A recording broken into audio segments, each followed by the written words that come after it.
Sige. Ayan.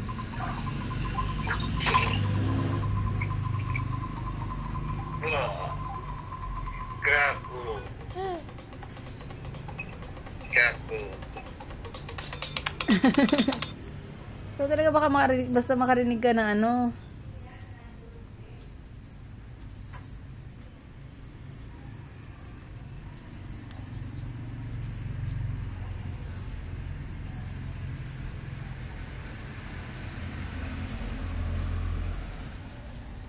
Oh, ay nalalo na ta.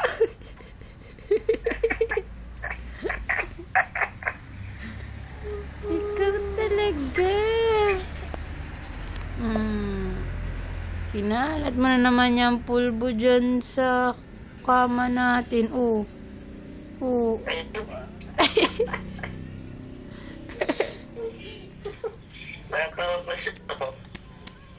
Ay, sus talaga naman. Oh, puro pulbo na.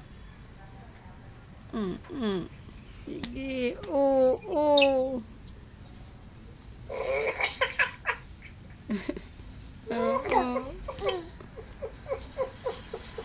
Tanong mo, tontuhin tatay mo sa kalokohan mo.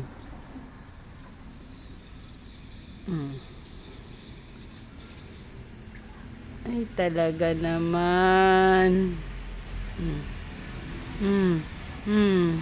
Anong gagawin? Ha? Oh, sige, may pulbo ikaw.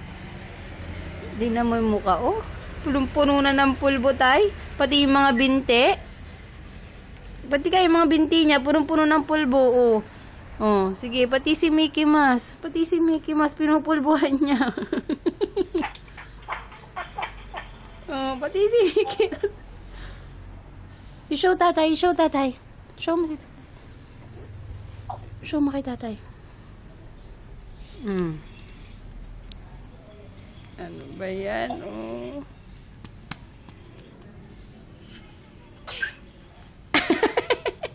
Kunwari pa, nababahing siya.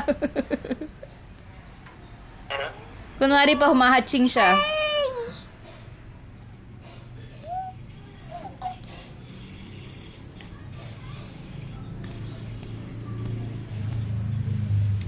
Ikaw talaga, oh.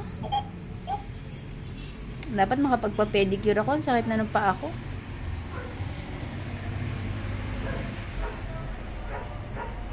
Yung last na pagpapa-pedicure ko, yung pagkaka-reband ko eh. After ko mag-reband. Isang buwan na yun. Wala naman akong oras pumunta sa ano.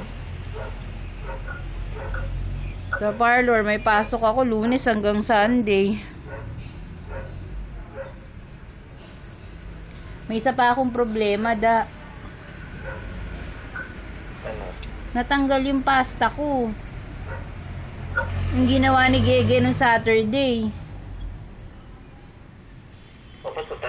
Hindi na siguro siya talaga pwede. Sabi naman ni Gege, susubukan lang eh. Na i-restore eh.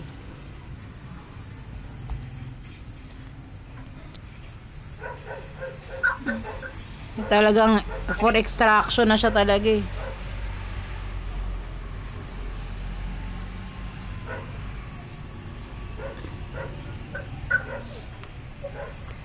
Ang kaso, kailan ako pupunta uli sa dentista eh, wala naman akong ano.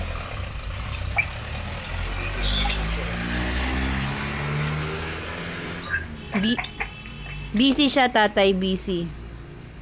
Nag-i-irate sa bahay. Pati ngayon pa si Payer niya, pinupulbuhan niya.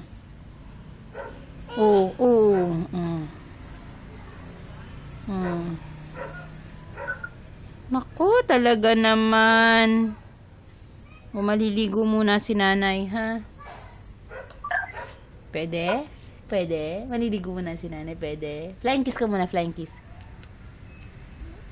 Sabi ko flying kiss, hindi ko sinabi, halikan mo ang tatay mo!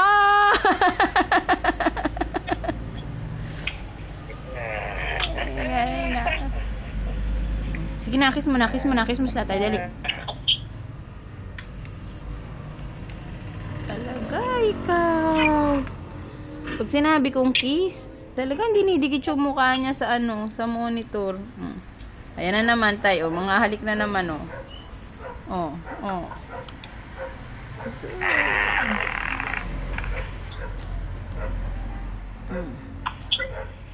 oh, be. Oh, enough na. Tama naman na. Flying kiss na lang si tatay kasi malayo. No. Huwag ka na nga hagis ng gamit. Magagalit si tatay dun eh.